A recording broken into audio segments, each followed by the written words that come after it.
Antyodaya Bharatiya Janata party का एक मूल मंत्र रहा है अपने स्थापना दिवस से ही। अंत्योदय का मतलब होता है कि सरकार और सरकार की जो नीतियां हैं उसके फायदे और उसका अनुभव जनता के द्वारा अंतिम सीढ़ी पर, अंतिम पायदान पर खड़े हुए आदमी को भी महसूस हो। ठीक इसी तरीके की एक कहावत अंग्रेजी में अमेरिका के लिए कही जाती है, for the people, by the people, of the people.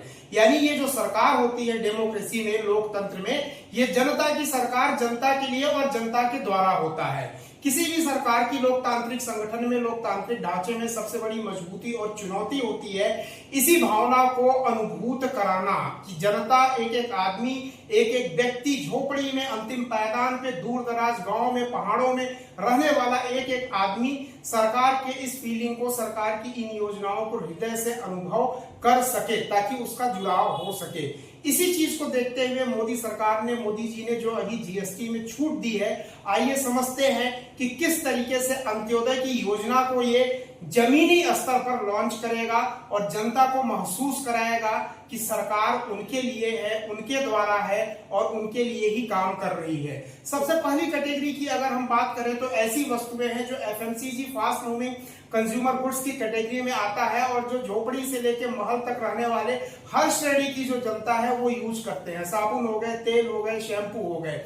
एक डायरेक्ट अगर यहाँ पे कट ऑफ दिया गया है 18% या उससे ऊपर जो था वो 5% में आ गया, तो लोगों को ये अनुभूत होगा कि हाँ, चीजें सस्ती हो गई हैं और उनकी लाइफ स्टाइल, मोस्टली ये सौंदर्य प्रसाधन से रिलेटेड चीजें होती हैं, तो उनकी लाइफ स्टाइल और अपनी उनकी जो ख्वाहिशें होती हैं वो पूरा करने में वो सक्षम होंगे, उनकी बचत होगी। तो एक तरीके से सरकार के कार्यों की सराहना और उसको अनुभूति करना, झोपड़ी में रहने वाला भी एक आदमी इस चीज को अनुभूत कर सकता है कि सरकार ने उनके लिए चीजें सस्ती की है, महंगाई को घटाई है।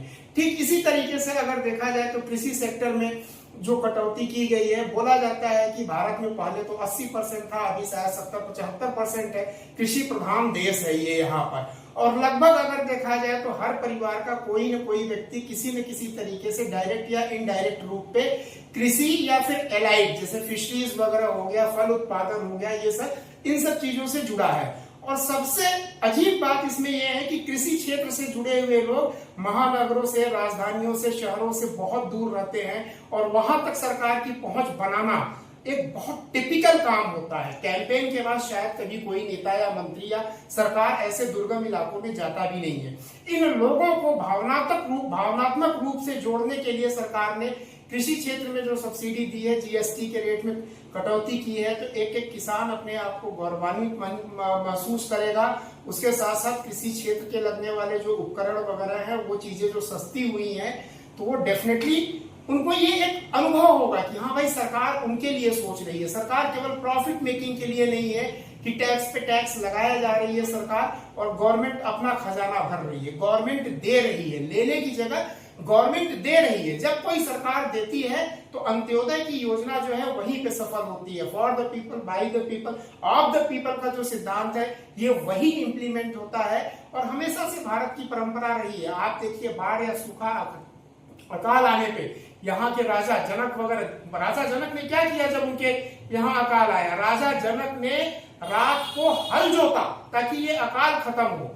तो यहाँ का जो राजा रहा है हमेशा प्रजा पालक रहा है। इसी के साथ देखेंगे ऑटोमोबाइल में भी जो जीएसटी में कमी की गई है, नीचे तबके, लोअर मिडिल क्लास के लोग 2 व्हीलर, 3 व्हीलर या जो 4 व्हीलर वगैरह के व्हीकल यूज करते हैं, उनको भी, मतलब लगभग अब हर आदमी का एक सपना लगभग पूरा होना आसान हो जाएगा, क्योंकि चीजें डायरेक्ट या इनडायरेक्ट वे में सस्ती हो जाएगी। सबसे इंपॉर्टेंट चीज, किसी भी सरकार के लिए सबसे चैलेंजिंग 2 चीजें होती हैं। इस चीज को दर्शकों को बोलूंगा, ध्यान रखिएगा।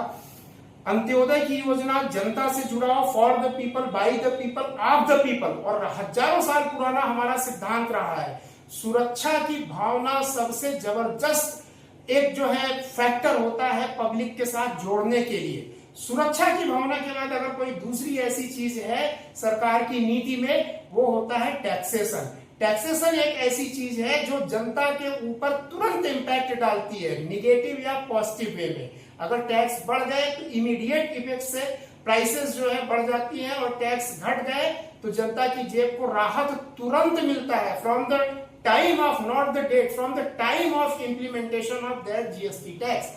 फार्मा सेक्टर एक ऐसा सेक्टर है जिसका उपभोक्ता हर एक परिवार में है, लगभग हर आदमी है, चाहे मल्टीविटामिन के रूप में ले, डॉक्टर से पाला पड़ता ही रहता है, चाहे कफ, कोल्ड, फ्लू, रेगुलर मेडिसिन, इस तरीके की ओटीसी मेडिसिन ले।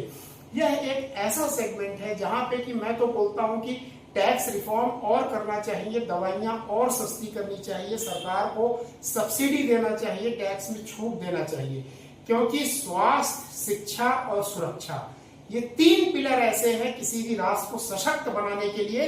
और केवल राष्ट्र ही नहीं, जब राष्ट्र सशक्त बनता है तो एक सभ्यता का उदय होता है। और अगर इस चीज को देखा जाए तो हजारों साल पहले हमारे ऋषि मुनियों ने, पुरुषों ने यही किया कि एक राष्ट्र की संकल्पना की गई, राष्ट्र को सशक्त बनाने के लिए, उसको एक सभ्यता में परिवर्तित करने के लिए इन तीन चीजों पे सबसे ज्यादा फोकस किया गया है। वो था शिक्षा, स्वास्थ्य और सुरक्षा। तो मैं समझता हूं कि मोदी सरकार ने टैक्स को घटा करके ये बहुत अच्छा जो है इनका सराहनीय प्रयास है, और जनता से जुड़ने का इससे बेहतरीन तरीका कोई नहीं हो सकता है, स्पेशली फेस्टिव सीजन में। और मैं यह भी कामना करता हूं कि सभी लोगों की दिवाली, दशहरा, गणपति पूजा, दुर्गा पूजा सब जगह शुरू होने वाली है, और सारे लोगों के चेहरे पे खुशियां रहेंगी, और जम करके इस टैक्स रिबेट के कारण अच्छे तरीके से लोग दिवाली और दशहरा मना पाएंगे। सभी लोगों को मेरी शुभकामनाएं, और सरकार को भी बहुत बहुत धन्यवाद।